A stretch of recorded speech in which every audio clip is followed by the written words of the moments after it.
Imagine the effect of tears on a grandparent. Their heartstrings being plucked. You don't know my grandmother. I tell you what, she would kneecap that person with her umbrella. What?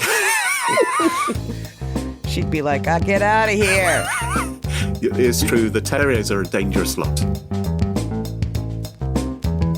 Smashing Security, episode 312, Super Grannies, Bar Trolls, and US Marshals, with Carole, Theriault and Cluley.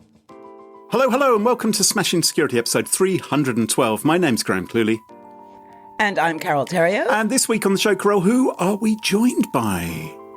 By the lovely Anna Brading. Hi, Nat. Hi, I'm back. Thank you for having me. Finally. I know. We used to all work together, listeners, the three of us, at one time, and it's kind of nice to be all together. We all used to not work together as well, as I remember. There were quite a few times when... No, there was no messing about, Graham. Well, you can speak for yourself. I worked very, very hard. Exactly. Anna, what's new? It's been a while. I know. Well, what have I been doing? I'm still doing what I was doing before, so I'm sort of helping cybersecurity companies with their content. And actually, thank you for asking, Carole, I have a tiny space for another client. So can I use this as a little promo? Sure. Thanks. Sure. We'll send you the invoice. We'll add the ad music underneath you talking. How about that? We'll Perfect, do that. if you could. Well, just get me on LinkedIn or Twitter if you need help with your content or your social media. Thanks. Okay, how about we get this show on the road? Before we kick off, let's thank this week's sponsors, Bitwarden, Kolide, and Drata. It's their support that help us give you this show for free. Now, coming up in today's show, Graham, what do you got? All the older ladies. I'm going to be celebrating the older ladies. Okay. Anna, what about you? I'm talking about an iPhone theft that ends up with you losing more than your device. Ooh, and I'm going to be talking about ransomware everywhere. What are we going to do? Plus, we have an interview with Kolide's CEO, Jason Meller, where he unveils some exciting news around end-user remediation. All this and much more coming up on this episode of Smashing Security. Now, chums, I don't think it will come as a surprise to either of you that I am well known for my love of the ladies. It's true, isn't it? It's true. I do. I especially like older ladies. Dinah Rigg, Ingrid Bergman. She's dead. Yes. Dead. Okay. That's dead lady. So you like dead ladies. The older the better. This got weird. This got very weird. How do I get out of this? If I'm on an archaeological dig, all the better. It's true. If I'm at a social thing and I feel a bit awkward and I don't know anyone, I gravitate towards the more ripe ladies for conversation and chit-chat. Ripe? Yes, the older ones. The ones who've been, the ones who've been around for a bit, because I feel more comfortable with them. I don't want some young lady chatting to her because I won't know. Is that why you don't speak to me, Graham? When you say ripe, do you mean stinky? No, you mean slightly squishy? Because I say that about, if I'm near somebody and they're a little bit honky, I might go to Anne and go, bit ripe over there.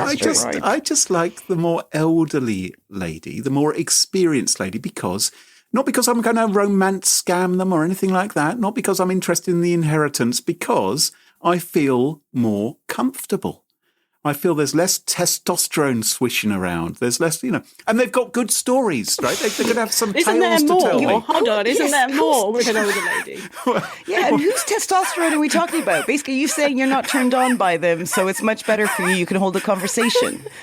You're just ridiculous. When I was in my 20s and we worked together, your testosterone was just flying about. I would avoid it. I would say the older lady, she's salt of the earth. But if you're ever in trouble, you can always try to find an older lady to help you out. That's some piece of advice that I was given as a child. If you get lost, go and find an older lady who'll look after you. Go and find a mum or maybe a granny as well. Actually, that is the advice I give. I give my son that. Yeah. Don't go to the security guard. Go to an older lady. Go to a lady. Yep. Actually, the older bit didn't ever feature in my mind. That's a good point. I still live by this. So if imagine, you're lost, you will go and find an older lady. absolutely, I definitely will. Okay. Which I suppose, as I get older, is going to become more and more difficult. And I may have to ask for ID. Don't worry, just call up Diana Rigg.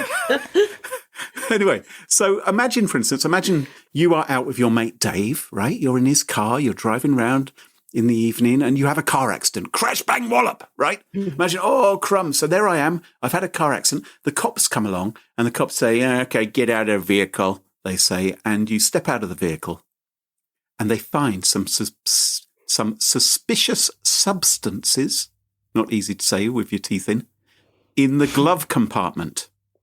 Okay, and you get arrested because there are pills or some sort of narcotic possibly in there.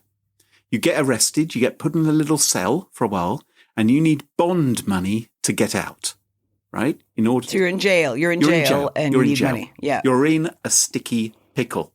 And as we know, when you find yourself in a sticky pickle, Carole and Anna. Yeah. A respectful nod. Right. Respectful nod. What do you do? What do you do? What do you do if you're stuck in a sticky pickle?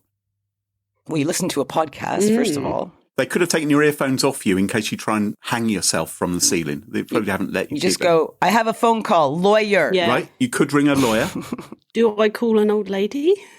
I would call up grandma. That's what I would do. I would ring up my grandma. You definitely do not. Is she still with us? I don't think I could call mine. No, okay, my grandma isn't still with me. I'd ring up someone else's grandma, maybe. What you don't do is you don't ring up your parents, because they're your parents. They're going to be furious with you. What are you doing out with Dave? You know Dave's a big drug head. Why are you doing that? You know what his car's like and his driving's like? You know, if he's been sniffing something or if he's been drinking stuff. So because you don't want earache, you don't call up your parents, you ring up your granny. And that is what happened to 74-year-old Bonnie Bednarick. She got a phone call out of the blue. She's a granny. And the person on the line said, "Oh, Granny, I'm in jail. There's been a crash. Dave's car, pills in the glove compartment. I need some cash." Did you go, who's this? She did. She said, who's this? Oh. And he said, and he got really upset. He said, Granny, how can you not recognise me? How can you not recognise my voice? and so Bonnie Bednarick, she said, "Oh, is that Steve? Is that little Steve?" And he said, Yes, it's Steve here. And I'm in jail. I need you to get me out 9,300 Canadian dollars. Can you get me 9,300 Canadian dollars? What'd you do there, Steve? Ooh. Well, what I did was I was just innocently in the car. Dave had a crash. He had some pills in the glove compartment. I haven't done anything wrong. I just need to get out. I just need you to pay the bond so I can get out. You know what? I'll come. Let me come to you. You need a hug from Grandma. No, Granny, you stay there. You stay there, Granny. I'll send my mates round, and they'll go and pick up the money, and they'll bring it to me. All right? Fuck off. Just now, fuck off. this was the third time in the last year that Bonnie had received such a call from one of her grandchildren having a crash in Dave's car. So the first couple... How does Granny not recognize her grandkid's voice, first of all? Does she even have grandkids? Well, this is the thing, Carole. What? She did. The first two calls she received over the course of the year, she hung up. But this time she was feeling mad that they'd rung her again. She thought, I can tell that this is a fishy activity. And that's why... So she's onto them. She's onto them. So when the person on the other end of the line acted all upset that she didn't recognise her voice, she said, and was saying, "Oh, come on, it's your grandson." She said a name that wasn't her grandson's. Oh. And so the guy pretending to be the grandson said, yeah, it's Stevie here. And so what she said then was, look, $9,300. I'm gonna have to call up the bank, she said. "I'll call you back in 15 minutes, says Bonnie. So Bonnie picks up her phone. She hangs up on her so-called grandchild. And instead of ringing the bank, she calls the police.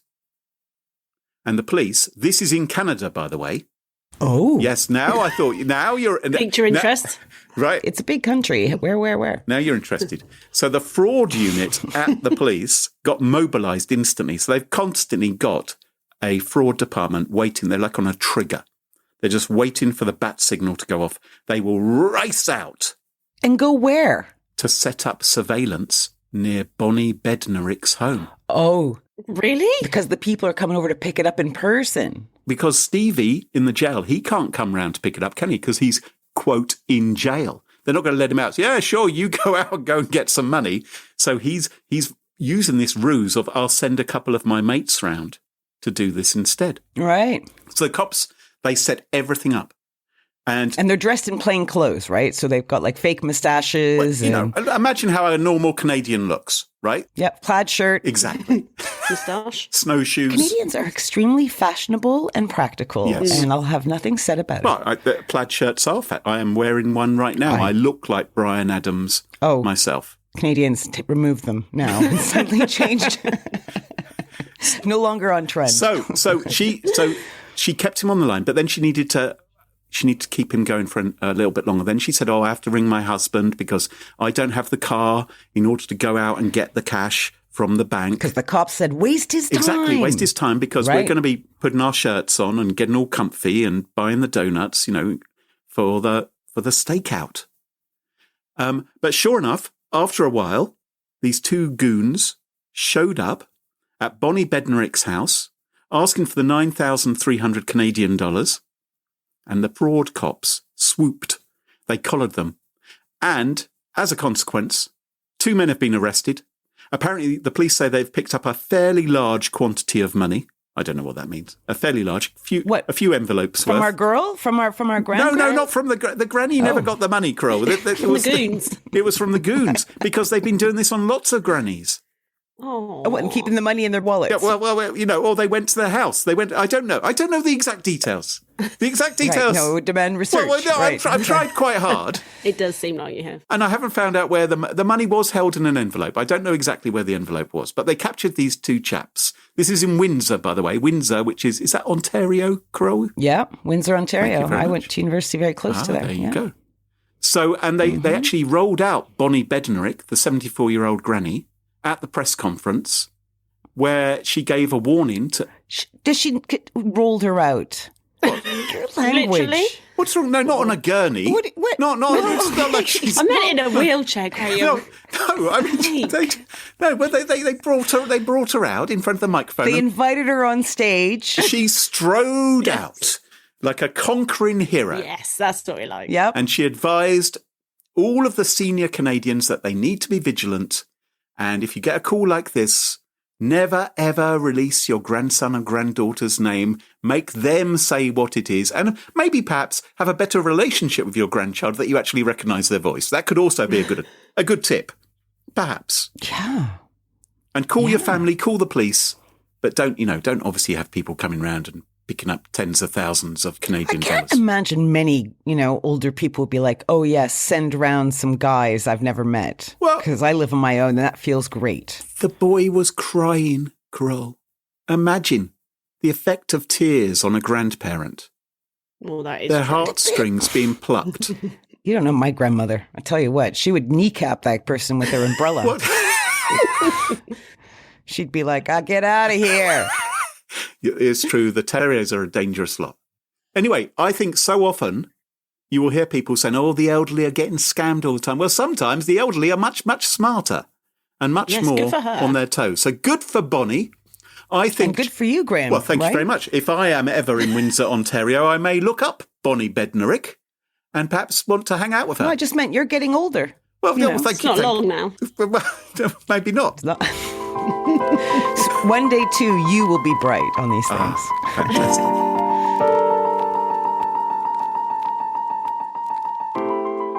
Anna, what have you got for us this week? Okay, so Graham, I need you to do a bit of role play with me for this one. Okay, fine. Okay, so can we just set the scene? So you're in a bar with your friend Carole. Unlikely. Yeah, carry on. Different tables. Well, whatever works. And you're dancing, and a sexy lady comes up to you. Okay. Right? Oh my God, sexy older lady. Whatever. Yeah, fine. Diana Rigg. Oh, Diana Rigg. Like a weekend at Bernie's. Oh, lovely. Right. Yes. Someone wheels out Diana Rigg. Okay, so I'm going to be the sexy lady. Okay, so I'm sorry about this. Hey, I noticed you across the bar. Do you come here often? Only in the mating season. You didn't get a drink in your face at that point. This is... I sort of, I think I would have given up if I was this woman. But anyway, oh, look at my phone case. Look how cracked it is. I'm so clumsy. Actually, I need a new one. Hey, I bet you've got a cool case. Can I have a look at show me your phone. What's your case like? With pleasure. Let me bring out my iPhone. Oh, we have the same size iPhone. That's very handy. Oh, yes. And look at the case. That's so cool. What does it have? Diamante on it? It's a little blingy. Has a magnetic catch on it. Do you like that? Oh, yes. I like that you've got a little holder so that you can take a photo. Actually, is that your friend over there? Do you want me to take a photo of you? Yeah, come on, give me your phone. Oh, yeah. Let me take a photo of you. Oh, yeah. And your Me friend. and Carole. Yeah, why not? Yeah, we could use that on the website. Yeah. Great, thanks. Great. Not too close. Okay. Not too close. Ready? Oh, it's great. I love it. Oh, sorry. I turned your phone off. How did I manage that? I'm sorry. I said I was clumsy. Sorry about that. And cut. Cut? What? What's happened? Yeah. Can I have my phone back? Finn. Can I have my phone back? You can have your phone back. Oh, okay. So you've had a great night. You've got your phone back. Yeah. You've danced with your new sexy lady friend, and then you part ways because you don't put out on the first date. Right. And as you're leaving the club, you step out of the door, and your phone is swiped from your hand. What? Oh, I know. However, disaster doesn't end there, Graham. It's not just your phone that's been stolen. Within seconds, your phone is gone, and the thief has changed your Apple ID. They've taken money from you. They've stolen your contacts and your photos. Your whole digital life is gone. That's very quick of them. How have they done this so rapidly? Well, Graham, thank you for asking. When your lady friend accidentally turned your phone off, when you turned it back on, even if you've got Face ID or Touch ID enabled, you have to put your passcode back in. And she was sneaky. She watched you put your passcode in. So... Was she nuzzling his neck or something? She was watching from afar, Carole. But, she could have... With her eagle eyes. Exactly. Okay. So 1, 2, 3, 4, 5, 6. She saw me enter that, or whatever my code is. Right. Yeah. Shh, don't tell everyone. Better change it.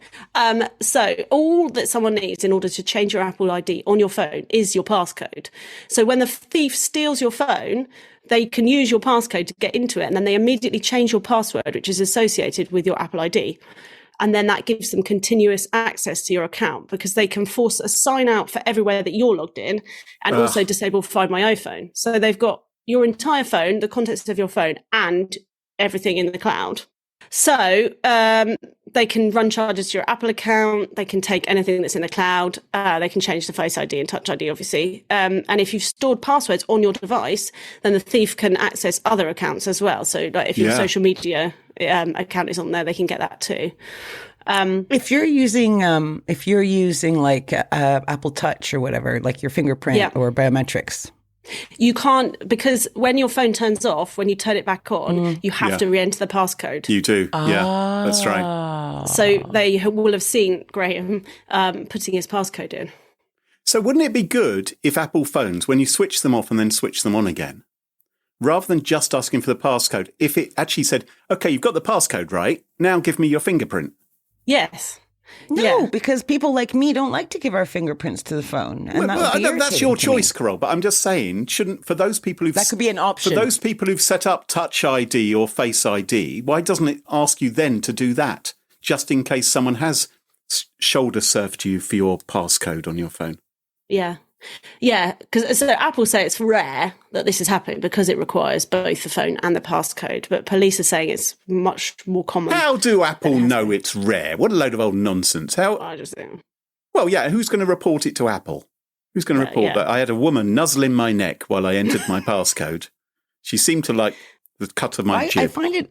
I mean, I don't know. Maybe I just don't like people very much. I can't imagine it really happening in a bar, that type of thing. But I can totally see it happening on public transport or planes, or that kind of thing, or metro, subways, all that. Yeah, because when you're at an ATM or you're paying for something in the shop, like everybody knows you cover your PIN, but you don't on your phone in the same way. Like you just. Because it's rare for you to well, for me, I use Face ID, rare for me to have to put my passcode in. And if I was doing it, especially if I had a drink, I'd probably just stick it in quickly. So. Do you know, my neighbors are, sorry, I'm diverse, but my neighbors are identical twins. and they can open up each other's Face ID. Can they? Yep. Have you identified which one of them is the evil one? I can actually tell them apart, and they're both actually lovely. Oh. But I can tell them apart. But maybe that's because I have twin brothers. I don't know, but I don't find it hard. Weird. Anyway, there you go. Anyway, Sorry. all is that. I digress. That's okay. That's fine. So just be careful when you're on a night out, because if you've got to put your postcode into your phone, then cover it. Yes. And don't fall for the sexy ladies, Graham, even if they are over 80. Dead. Dead. So aside from the theft, there's still nothing going on with the lady. Is that right? That's not going to go anywhere. I'm sorry, that was the ruse. Because now I'm imagining it's a sexy cat burglar lady, a sexy thief, sort of. Are you available or something? Like, you're talking a lot about,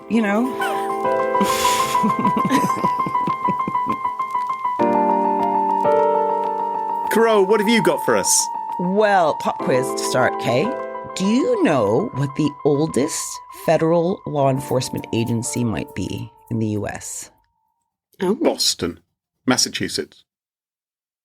No. Oh. More federal. Oh, sorry. Federal agency. Yeah. The CIA. The FBI. No, it's the US Marshals Service. Oh. Of course, it's the US Marshals Service. Right? Because I remember I watched cowboy movies where they'd be like, I'm the US Marshal. Oh, yes. Can you name some of the responsibilities of US Marshal? They marshal crowds if there is a lot of marshalling required. Yeah, they do marshalling. Do they pick up wrong-uns on the street if there's someone doing something? I don't know. I'm not American. Anna, maybe, Do they patrol the streets late at night? I'm really shocked, guys. I have no idea what they do. So they nab federal fugitives. So if someone crosses state lines, for instance, right, the state cops don't have control over that. And they may not know what state. So they may then get that US Marshal Service involved to help them track down these fugitives. That's why they have federal people who can sort of follow you across state, but you're not supposed to. I think cops aren't meant to follow you. Is that? Oh, I don't. Can we have someone American on this show who understands these things? This is complicated. I'm just asking you. I know the answers, so don't worry about it. Oh, okay. You go ahead. All right. Carole's American. Yeah, I'm American. They also manage and sell seized assets acquired by criminals through illegal activities. Oh, okay. So can you imagine the scene? You got some super duper rich dude, who's gone across several states, and he's finally arrested by the U.S. Marshal. Yeah. And it's their job to manage the seizure and sale of all his assets, like what? Exotic pets, super yachts, and tickets to outer space. In some cases. What? Has this actually happened? Have tickets to outer space been seized? See, the same thing happened to me when I read that. So I went into this crazy wormhole of what millionaires spend money on. Let me put a link in the show notes for you. Let's take a little break here from the serious stuff, shall we? Here you go. It's in my little section. Check that out. Just do a little quick search of that page and see if there's anything that blows your mind. So Lady Gaga has spent $50,000 on an electromagnetic field meter to detect ghosts. Nicolas Cage, he's spent $150,000 on a pet octopus. It's just ridiculous, right? Mike Tyson's got 3 tigers, $70,000 each. Jesus. And they must eat a lot of food, right? You really gotta. Anywho, back to the Marshals. So the reason we're talking about it is because the U.S. Marshals have recently suffered a security breach where the attackers stole sensitive information. And it's being described as a major incident. Now, what was very concerning for a lot of people is the U.S. Marshals also run the witness protection programs. Oh, dear. Oh. Mm-hmm. They believe this to be a ransomware attack on the U.S. Marshals Service affected a computer containing law enforcement sensitive information, including personal information belonging to targets investigations. Ooh. So the service learned about the attack on February 17th. And that's when it discovered what it has described as a ransomware attack in which the hackers were actively exfiltrating sensitive files. So it's data on suspects. Yes, but the witness security program apparently has not been compromised. They claim the system was not connected to the broader network and was quickly shut down when the breach was discovered. Right. But can you imagine that information getting in the wrong hands? Witness protection, that would be just horrific. Oh my God, yeah.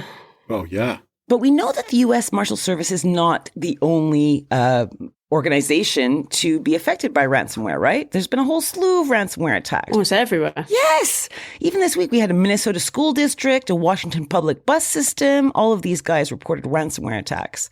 And even the FBI and CISA issued a joint warning about the Royal ransomware attacks. They say that they've targeted numerous critical sectors. So it's no surprise then, when I was checking out IBM's most recent report, that ransomware remains as the second most common action after getting network access, right? So baddies get in, and that the first thing they're likely to do is get some ransomware action going on. Well, it works, doesn't it? It works for the criminals. They make money. Yes, and they're getting better at it. So they warn that attackers are continuing to innovate, showing that the average time to complete a ransomware attack dropped from 2 months, so 60 days, down to less than 4 days. Oh, wow. So that's crazy. What do you mean by complete? Do you mean complete as in they get their money? Or often it'll probably involve, chatting up, getting the details, phishing someone for their account details, getting in, being able to load up your stuff so that you can then, apparently they often put in vulnerabilities at this time before they start exfiltrating data. Right. Yeah. Because then they can come back again. Yeah. Yeah. Yeah, because they also they lock up your data and then they use the data as part of the ransom. And then if you don't pay up, they'll then post it on forums. Yeah. Now, with the US Marshals, it isn't clear whether or not they're going to pay the ransom or if they're being threatened about the data being put online. Hang on, I've had a thought. If the US Marshals are impounding all of this criminal stuff like exotic pets and fast cars and large amounts of Bitcoin, couldn't they use some of that to pay the ransom with? I think it's quite unethical. Could they say to the criminals, we'll give you a leopard? Isn't it in some cases it's illegal anyway, I think, to pay? I think they can't. I don't think they can pay that ransom, can they? Yeah, I don't think a federal authority will be allowed to even pay. But interesting, maybe that's what they're wanting to know. Where's my tiger? Right. Don't want to lose that. So I'm reading all this and I'm thinking, isn't it time, for the powers to roll up their sleeves and, get some real muscle, put some real muscle into the ransomware problem, because otherwise the situation's looking pretty bleak, right? We're seeing more and more of it. But maybe the time has finally come, guys. Maybe we're there because last week, the U.S. released its new national cybersecurity strategy. And there's one little interesting tidbit that I thought I would share here, which is ransomware is now officially declared a national security threat. And it says it'll be unlocking military intelligence level cyber tools. Okay, so these are things that are typically used for state-backed attacks, stuff like that we might say Chinese spies or Russian code. And they're going to be using against the ransomware gangs. Sounds like things are heating up. Interesting. Yeah, don't mess with the US Marshals, right? So they're just getting heavier on them. Yeah, it's like they had these tools all the time. They're like, okay, fine, we'll dust them off and put them into action here. Yeah. Is it going to stop them, though? I feel like they're always a step ahead. The problem, though, of course, is that we're trying to find out, what kind of stuff? Tell us about these tools. Tell us about this cyber offensive. And they're like, some of these operations are classified. So it's all very vague at the moment on that front. But I'm thinking if all goes, as planned, we should expect to hear about many more ransomware takedowns and arrests, right? As this intelligence community gets more involved in the fight. And hey, that's good for us because we get to report some good news on this show for a change, right? That'd be nice. Yes. Hooray. They're doing it all for us. That would be nice. We thank you. Any company can say they're trustworthy, but with this week's sponsor, Drata, you can prove it. With over 14 frameworks including SOC 2, GDPR, HIPAA and ISO 27001, Drata gets you audit ready for crucial security standards needed to scale your business. Automated controls, over 75 integrations and 24-hour monitoring keeps your company in compliance without manual work. And with a new open API and plenty of customization, you can build your program your way. With over 360 5-star reviews, Drata is the highest rated cloud compliance platform on G2. Countless security professionals from companies like Notion, Lemonade and Bamboo HR have shared how crucial it's been to have Drata as their trusted compliance partner. So, listeners of Smashing Security, you can get 10% off Drata and waived implementation fees at smashingsecurity.com/Drata. That's smashingsecurity.com/DRATA. Our sponsor Kolide has some big news. If you're an Okta user, then you can get your entire fleet to 100% compliance. How? If a device isn't compliant, the user can't log into your cloud apps until they fix the problem. It's that simple. Kolide patches one of the major holes in zero trust architecture: device compliance. Without Kolide, IT struggles to solve basic problems like keeping everyone's OS and browser up to date. Insecure devices are logging into your company's apps, but there's nothing there to stop them. Kolide is the only device trust solution that enforces compliance as part of authentication, and it's built to work seamlessly with Okta. The moment Kolide's agents detect a problem, it alerts the user and gives them instructions to fix it. If they don't fix the problem within a set time, they're blocked. Kolide's method means fewer support tickets, less frustration, and most importantly, 100% fleet compliance. Want to learn more? Of course you do. Visit Kolide.com/smashing. That's Kolide.com/smashing. And thanks to Kolide for sponsoring the show. Our friends at Bitwarden have been busy this month, adding some fab new features to their open source password management solution. Now, did you know that you can log into Bitwarden using a secondary device instead of your master password? Well, now you do. Logging in with a device is a passwordless approach to authentication. It removes the need to enter your master password by sending authentication requests to other devices you're currently logged into for approval. With Login for Device, it can be initiated on the Web Vault, browser extension, desktop app, mobile app, and you can approve access on your mobile and desktop app version of Bitwarden. Very, very cool. And the Bitwarden team has hardened the security of its vaults, protecting new vaults with 600,000 iterations by default. And of course, existing accounts can also update themselves to the same level. These and many other great security features are incorporated all the time into Bitwarden, keeping your password secure from hackers. Learn more, try Bitwarden for yourself at bitwarden.com/smashing. That's bitwarden.com/smashing. And welcome back. Can you join us at our favourite part of the show, the part of the show that we like to call Pick of the Week. Pick of the week. Pick of the week. Pick of the Week is the part of the show where everyone chooses something they like. Could be a funny story, a book that they've read, a TV show, a movie, a record, a podcast, a website, or an app. Whatever they wish. Doesn't have to be security related necessarily. Better not be. Well, as I mentioned earlier on, I like older things, and what I don't like to do is I don't like to. I'm afraid, Carole. If only they liked him back is the problem, right? I don't like to be. This is a niche website that I'd like to recommend. I don't like to be too trendy. All right, Graham. No danger. I don't. When everyone's raving about the same thing, I think, I don't really want to check that out because You're subversive. I am. So I'd like to wait a few years. So I waited. You know that TV series Line of Duty. Everyone was talking about Line of Duty for years and years. As you did. Well, no, I didn't for years and years because I didn't watch it for years and years. I got on board. Oh, right. On the very final series, and so then cool. I started watching cool. number one. I am cool. Is that cool? No. I'm a late adopter. And right, yeah. I have adopted a series called Happy Valley. Now, I've heard about Happy Valley in the past. Jesus Christ. Right. And Happy Valley, I thought it was going to be some sort of gentle kind of northern, like, oh, lovely bit of drama. Why? Because there's a nice older lady running the show. No, because it's That's called... why he likes it. The title, Happy Valley, makes you think it's going to be a bit like All Creatures Great and Small or something. And I thought, well, that's not going to appeal to me, I thought. That's not going to be... It's going to be like slipping into a warm bath, I thought.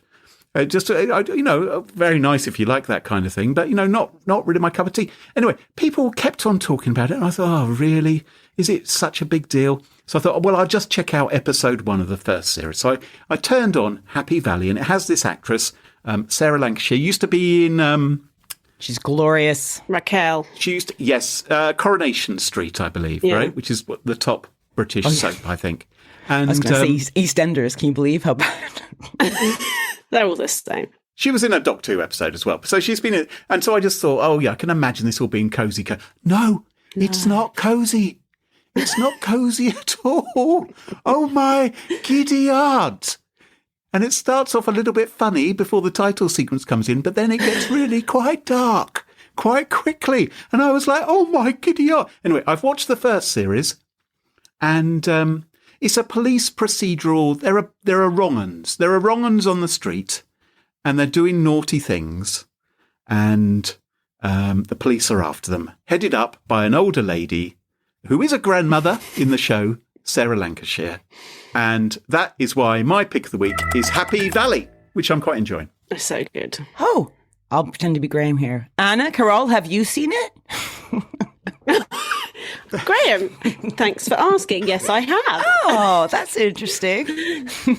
It's very good. She is very good. He is very good. The sister, it's all brilliant. Mm-hmm.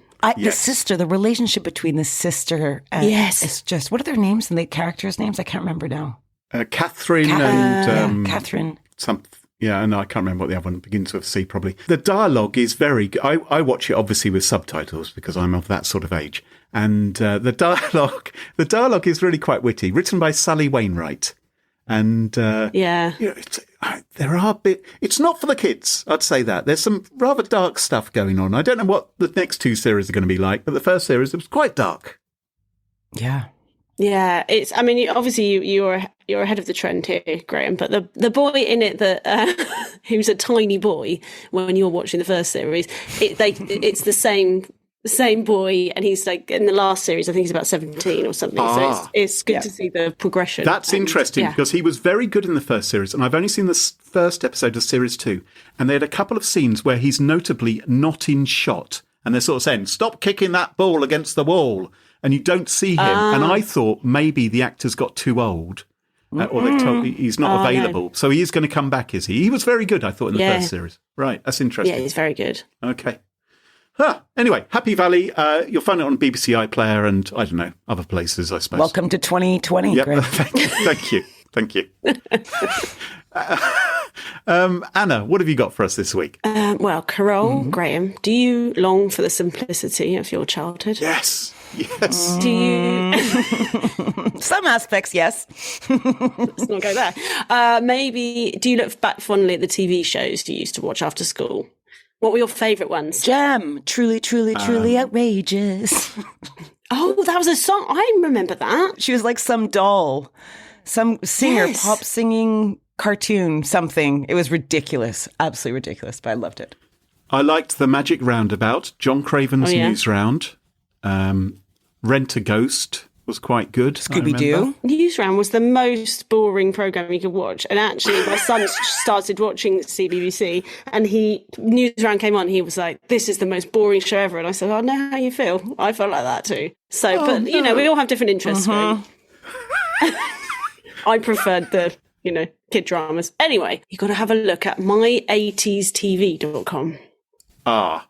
That would be where I've got a problem then, because I'd probably be after my 70s TV. Oh, sorry. I mean, I was looking at the my 90s, but I made it my 80s. Sorry, I was unaware of the gap.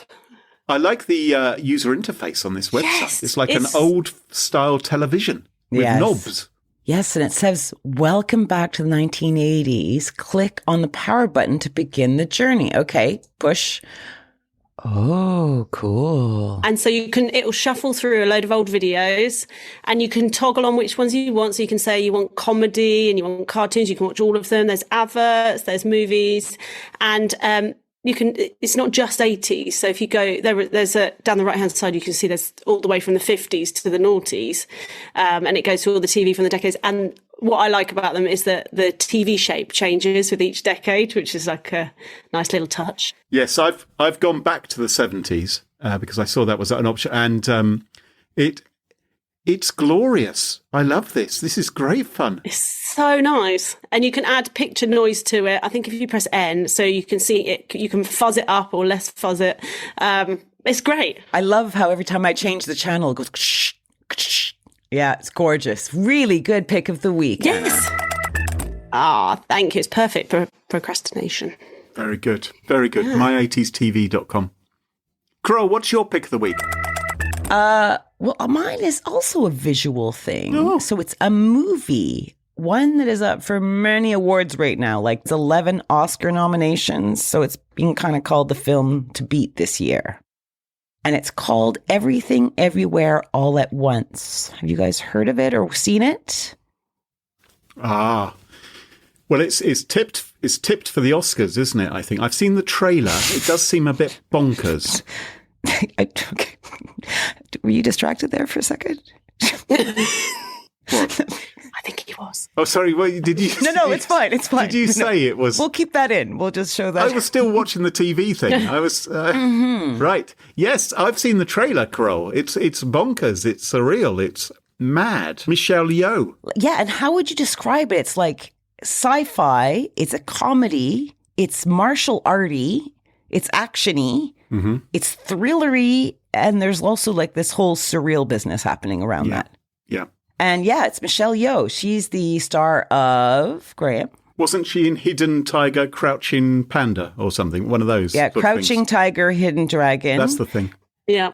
Now, she plays Ling, who is an owner of a kind of rundown laundrette. Mm. But she discovers this ability to connect with parallel universes in order to fight evil. Yeah, we've all been there. Yeah. Oh. Yeah. And Ling does this by teaming up with her other parallel selves to combat a formidable threat, right? One that's kind of closer to her than she realizes. So we have like these upteen different lives that Ling is a part of, you know, like, so when you go through all her different, it's like some she's glamorous, some are rather scary, some are humdrum, some are ridiculous. Like in one parallel world, we have how do I say this? Raccacoonie, okay, instead of Ratatouille.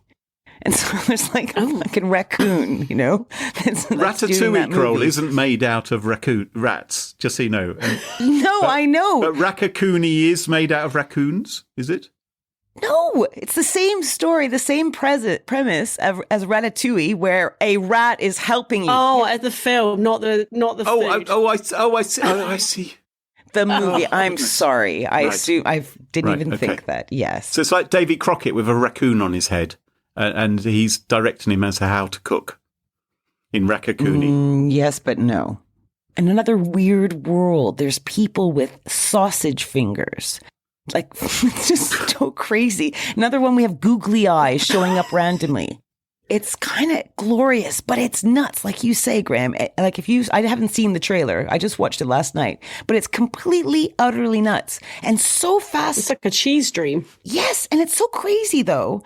It's like I had to keep pausing it every 5 minutes to kind of catch my breath and calm my brain.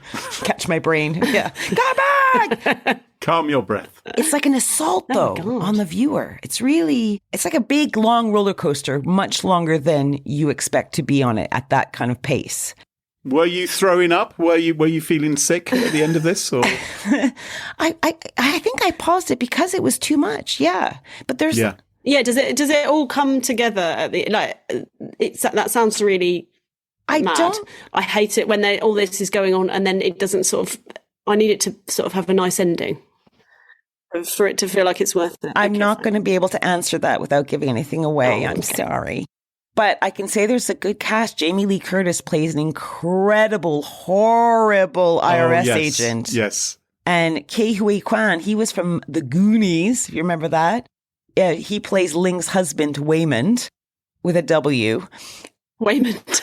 You know, if someone said, did you like it? I'd be like, I think so. But I'm like really impressed by it. And I recommend it just to get a glimpse of the insanity of it all, because now you can stream it, right? Oh, can you? Yeah, it's on Amazon at the moment. That's where I found it. But you will be like blown away by the amount of work that went into creating it. Oh. But will you like it? I don't know. So my pick of the week is the movie Everything Everywhere All at Once, which the movie does represent in its style. It lives up to its name. Find it on all Amazon streaming services. Do they wake up at the end and it was all a dream? That's how I'd finish a movie like that. I'm sure that would go down well. Yeah. I'm sure everyone would line up. You'd be getting all the awards as well. All the awards.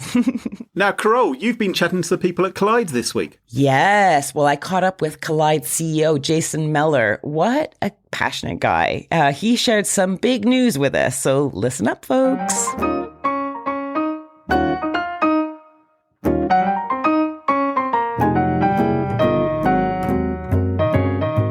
Listeners, today I am chatting about all things Kolide with its very own CEO, Jason Meller. Welcome again to Smashing Security, Jason.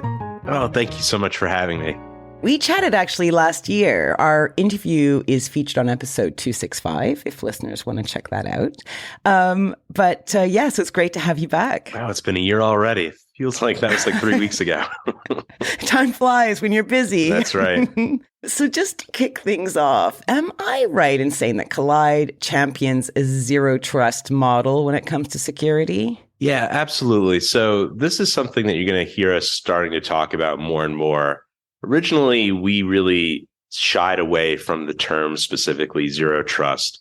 The reason why being is that we don't want to see that terminology be applied to individual people, but we do like the aspect of making sure that the devices that you connect to your most sensitive apps are trusted, and that you initially don't trust them until that they've been properly vetted and essentially we've been able to scan them. So at the end of the day, Kolide is a zero trust model, and we champion that access model not just by working directly with your organization, but through your existing SSO provider. And today for us, that's Okta, and that's what we recently announced. Oh, okay. You beat me to the punch because I was going to hand the floor over to you. So tell us about this news. This is all about device trust integration, isn't it? Yes. So let's take a step back and talk about what we were doing before we announced this integration. So previously at Kolide, we were really messaging end users on Slack when their device wasn't up to spec, if they were missing updates, if the firewall was off, or even deeper things like, they have some unencrypted SSH keys, or they have some sensitive data on their device. So we would detect that with our endpoint agent, and then we would message your end users directly on Slack. Now that works great, but it has a fatal flaw. And that fatal flaw is, pretty obvious once you start thinking about it. It's that the end users, they can actually ignore that Slack app if they want. They could just sort of click mute. And I had talked about this. This isn't something that was a surprise to us. We actually talked about this in our Honest Security Guide. We actually created like this whole manifesto around how to actually encourage your end users and have them be a part of the conversation. Cool. And we wrote about it at this website called honest.security. That's the whole URL. And in that guide, I talk about the importance of proportionate consequences. So effectively, tell users, you give them clear expectations on what you really want them to do on their device. And if they don't do them, you really need to have a proportionate, reasonable consequence. So for example, let's say you're an engineer and you have the production database just like in your downloads folder, like a backup. Well, that's really bad. And if after 2 or 3 attempts of asking them to get rid of it, they don't do it, you cut off their hands. Yeah, well, maybe not their hands, but at least don't let them log into AWS anymore to get another fresh copy of that backup, right? So that's a pretty reasonable stance. Yeah. The challenge is actually implementing that is really, really hard for organizations. They have to build a lot of stuff. Yeah. So Kolide was in this really interesting position where we already could detect the stuff on the computer. We already knew how to talk to the end user. We now just needed a mechanism to prevent folks from getting access to these sensitive apps and services when their device wasn't in a good state. Right. Yeah, exactly. So to do that, we really wanted to partner with an SSO provider that would allow us not only to implement this sort of blocking capability, but also would allow us to tell the user why they were blocked in situ. So to visualize it, imagine you're trying to sign in to any SaaS app you have. Let's just say, for the sake of argument, it's something like GitHub. Okay, so I'm trying to get into GitHub, right? Okay. Yep. So you put in you go into GitHub, you click into your organization, and then if you have Okta, you get prompted for your Okta username, and for most people, their password. So you're typing in your Okta username, you put in your password, and then that's where Kolide starts to come in. So we effectively are one of many potential two-factor authentication options in your organization. And you can sequence them, right? So if you're already using YubiKeys today, or if you're using some other thing like Okta Verify, you can do that part first. And then the users get sent over to us. We check their device right in the browser using the agent. And then if their device isn't up to spec and you've set those checks to blocking if they're failing, then we stop the end user right then and there from accessing the resource. But most importantly, we tell them why they're blocked, and then we give them the path to redemption. So let's say your Chrome is out of date, right? Like there was a 0-day exploit. We got to get all these Chrome, browsers up to date. Right. You can block people from accessing your SaaS apps until they restart their Chrome, and which will apply the update. And that can be enforced through this mechanism. And then users can do it. And then once they do it, the screen lights up green, and then they can actually get through to the final app that they're trying to access. And that's fundamentally, in our opinion, the most pure form of zero trust access that you can get, is vetting the device every single time, but giving the end user context and step-by-step instructions on how to get in a better state. Yeah. Here's the thing, though, is this is something that what we've found now, because we've been running this as a pilot and a beta for several months. And one of the things that we've learned is this isn't just something you should do for the benefit of just your end users, right? I mean, there's obvious benefits of telling them why something is wrong, giving them a path to fix it. But what we've learned is that this is actually more effective than the existing MDM solutions people employ at certain things, like patching. Wow. That was sort of surprising for us, right? So let's talk about patching specifically. So 3 or 4 weeks ago, Apple had these major high priority security patches that they wanted you to put out on Mac OS and iOS, like really bad stuff. I'm talking like you go to the wrong website and then instantly there's like malware on your computer level bad. Like that was sort of what happened 4 weeks ago. Right. And if you're a Mac admin, what are you really supposed to do? Well, you want to get your devices patched as quickly as possible. And every Mac admin, when they need to do that, they reach for the tried and true MDM, mobile device management solution. So and then they really have some choice in front of them. Choice number one is, all right, I have all these devices under management. The first thing I'm going to think about is I can deploy this update to all the devices and then force them to be rebooted right away. Like that's option one. That's not a bad choice in an emergency, but the problem is if you do that and you do that at scale, let's say anybody over 200 employees knows when you do this, you have like what typically is a really angry email at the end of that exercise, right? It's like, hey, just FYI, the CEO was in the middle of an investor pitch and then his computer rebooted right in the middle of it, right?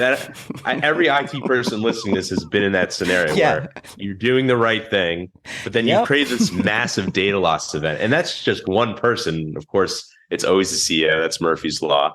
But it's also, that engineer or whatever. And that's the thing with updates is they don't work unless you reboot the computer. So rebooting is a really tough thing. So you don't do that. You don't do let's just reboot everybody's computer in the middle of the day. What do? You nag and nudge people for like 3 or 4 days first and say, hey, we're going to try to automatically apply this update. Please let the system do its thing, but you can defer and ignore if it's not a good time to restart right now. And what do people do? they always ignore, they always defer. And so now it's day 3, it's day 4, it's day 5, it's week 2, and you still don't have, you have like 30-40% of your fleet that doesn't have this emergency patch on it. So that's, you're bringing back nightmares for me, really vivid nightmares. right. And it's 2023. This is still the state of the art of how to do it, right? And maybe the nudge screen has gotten a little bit more annoying, and maybe the sound effects are a little bit more, obvious to hear. But like at the end of the day, it's really still the same stuff. So let's go back to a zero trust access model. Zero trust access and the blocking methodology I talked about a second ago, that provides us with a new methodology for being able to solve the same problem. And the way that you do it is you just go into something like Kolide, you create a check that says, hey, this device is failing. If it doesn't have this specific update applied, we're going to give folks a day to do it. And then when people start logging in, they'll see that message, hey, you really need to get this update applied. And if you don't by tomorrow, you're going to be blocked from all your SaaS apps.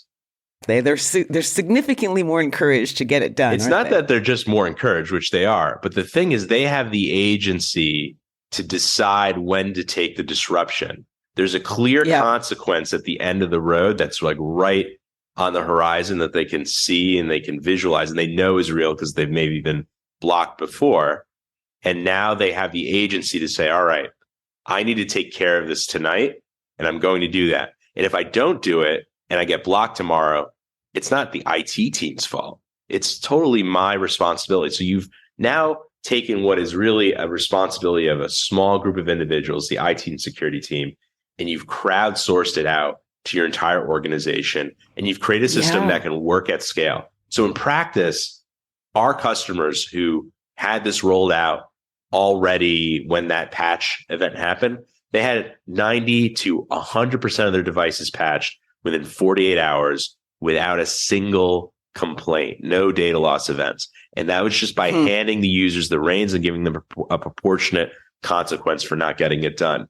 That is huge. Like the efficacy of this is unbelievable. And that's why we're so excited about that. It's like compliance is kind of key. And if you want to control the environment, and you're kind of doing that in a way that is involving everyone. And it's very cool. It's been really exciting for me personally. One of the things that I founded Kolide to do was to really get end users to be a part of the security solution. I've always felt like deep in my heart that because human beings are the ones that are really using the computer, and they're the ones that are using it to further their career, to do something really exciting, they needed to be part of whatever the security story was. Like these computers that we use every day, they started out, what were they called? They were called PCs, personal computers. They were never meant to really be managed centrally in the way that we try to manage them centrally at organizations. They're meant to be used by a single person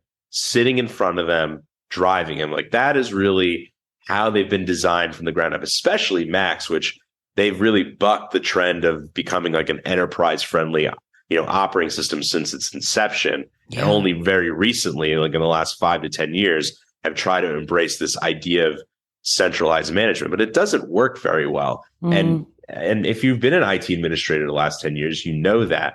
And so how can we get the end users involved? That's always been something I wanted to do. And what we finally stumbled upon is a way to do that works at scale, even with the most stubborn end users who really aren't going to do it out of the goodness of their heart. And that's why this is so exciting, because even if I meet the most cynical IT person in the world, I can show them that regardless of what you think about the end user and their capability, this is what the numbers show us. This is what the efficacy of this new way of doing it is. And it is just objectively better. That's sort of the pitch. And that's why it's so exciting to me personally, is we found a way to not just make the end users part of it, but to make it better than the status quo. Yeah, and you get rid of all the politics, all the office politics of like begging a department to do stuff. It's brilliant. It's brilliant. I'm sure our listeners think so too. And they can see it in action if they go to kolide.com/smashing. That's kolide.com/smashing. And it's Kolide with one L, KOLIDE. And Kolide CEO Jason Meller, thank you so much for chatting to us and sharing this news. Go to the website. This is a show, not a tell product. Like, you'll actually be able to watch videos of what it looks like when folks are signing in. So there's a lot of information on there. I highly encourage you. This is something we've sweated over for months and months and months, getting the end user experience exactly right. And if you're someone who uses Okta today and you have Zero Trust on your roadmap, you should reach out to us. This isn't just like some fringe startup thing. This is the best Zero Trust access solution for people who have Okta. It's better than what Okta has built in. It works on Linux. We have mobile support. So you should really reach out if this is on your roadmap this year, and we will get in touch with you right away and make this happen for you. There you go. Awesome. Thanks so much, Jason. Thank you. Terrific stuff. And that just about wraps up the show for this week. Anna, I'm sure lots of our listeners would love to follow you online and find out what you're up to. What is the best way for folks to do that? I am at Anna Brading on Twitter. And if you want to give me some work, LinkedIn. Not desperate or anything. Hashtag desperate. Oh, actually not, but I just... And you can follow us on Twitter at SmashInSecurity, no G, Twitter and last ever G. We also have a Mastodon account. You can find that at smashinsecurity.com/Mastodon. That'll take you there. And look up the Smashing Security subreddit on Reddit. And don't forget, to ensure you never miss another episode, follow Smashing Security in your favourite podcast apps, such as Apple Podcasts and Spotify. And huge thank you to this episode's sponsors, Kolide, Bitwarden, and Drata, and of course to our wonderful Patreon community. It's thanks to them all that this show is free. For episode show notes, sponsorship information, guest list, and the entire back catalog of more than 311 episodes, check out smashingsecurity.com. Until next time, cheerio, bye-bye. Bye. Bye.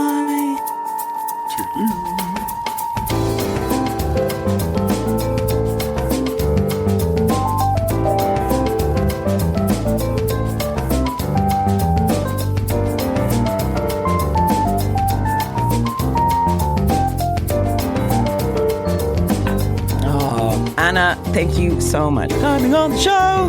Thank you for having me. My question is, are you doing something with Apple podcasts? Because I went to the Smashing Security podcast, like your stream, and it asks me if I want to pay more. Well, no. So that you can now, rather than just go to Patreon, you can also pay via Apple Podcasts and get the episodes early cool. and get them without ads. Oh, okay. No, but we haven't really publicised this yet. Well, you should. I agree, we should. We'll work out the best way to do it. Anna, you're a rock star. Thank you. Good Thanks for having story. me. Very cute. Lovely told. Oh, that's fun. Right, I'm going to stop.